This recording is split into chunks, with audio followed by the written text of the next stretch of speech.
I'm Natalia Bonner. Welcome back. All right, I'm super excited about this adorable baby quilt.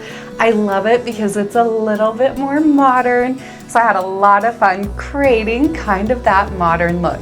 In today's video, I am going to be walking you through my process of custom machine quilting the background filler on this adorable quilt.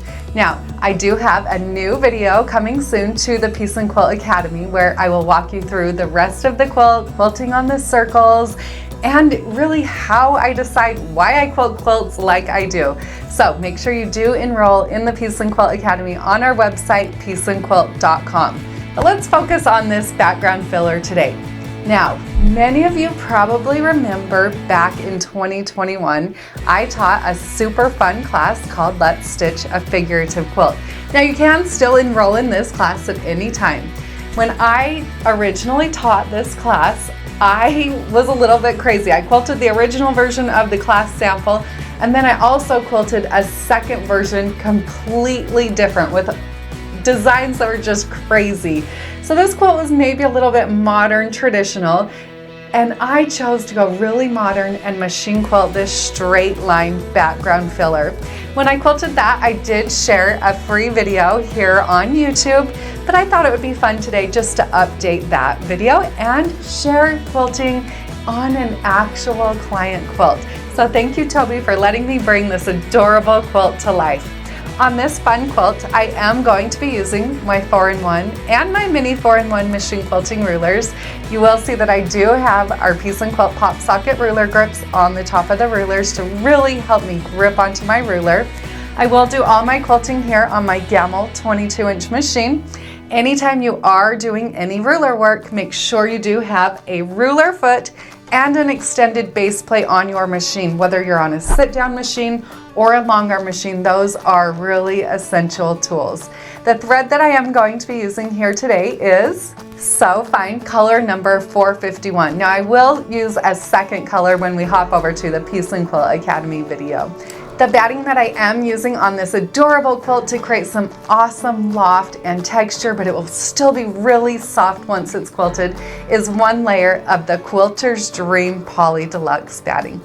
Let's hop over to my machine and let's get stitching.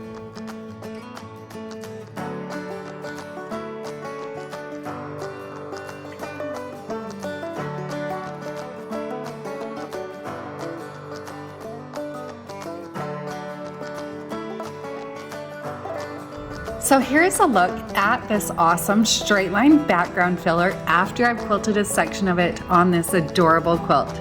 Now in the new PNQ Academy video, I will walk you through my process of outlining those circles and also doing a bit of quilting on those.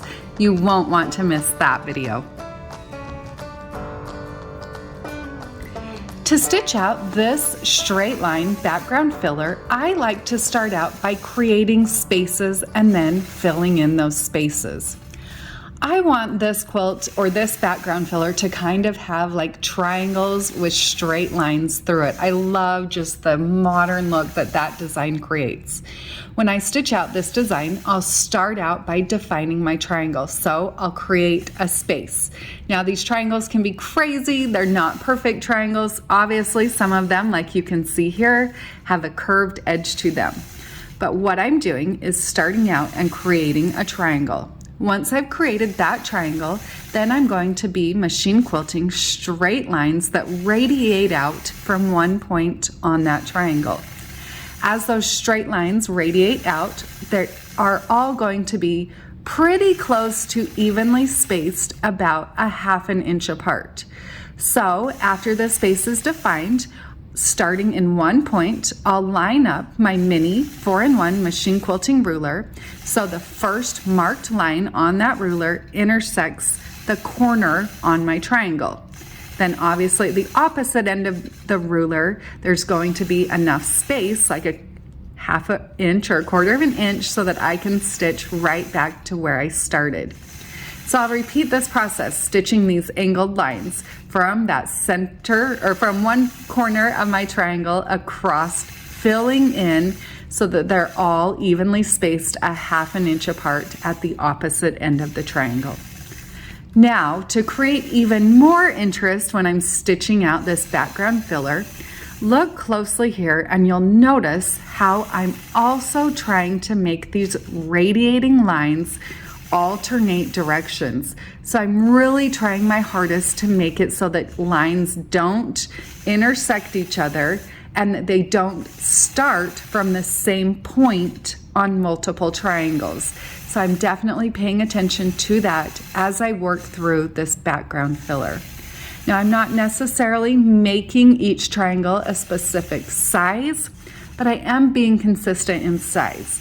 So if all of my triangles are 3 to 4 inches in size, I'll keep them all around that. Obviously, some might end up a bit bigger and some might end up a bit smaller.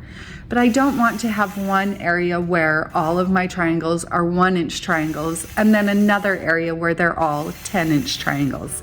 I do try to be consistent in the size of the triangles.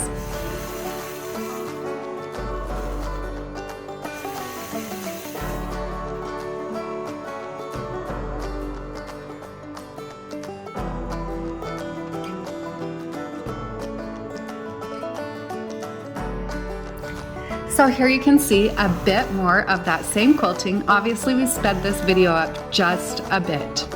One other thing to remember when you are doing any ruler work, I like to stop with my needle in the down position anytime I'm adjusting or moving my ruler. And always remember, as you're machine quilting with rulers, gentle pressure. So I'm applying gentle pressure to my machine as I'm guiding it with my right hand, but then also gentle pressure here as I hold on to my ruler and glide my machine right next to it.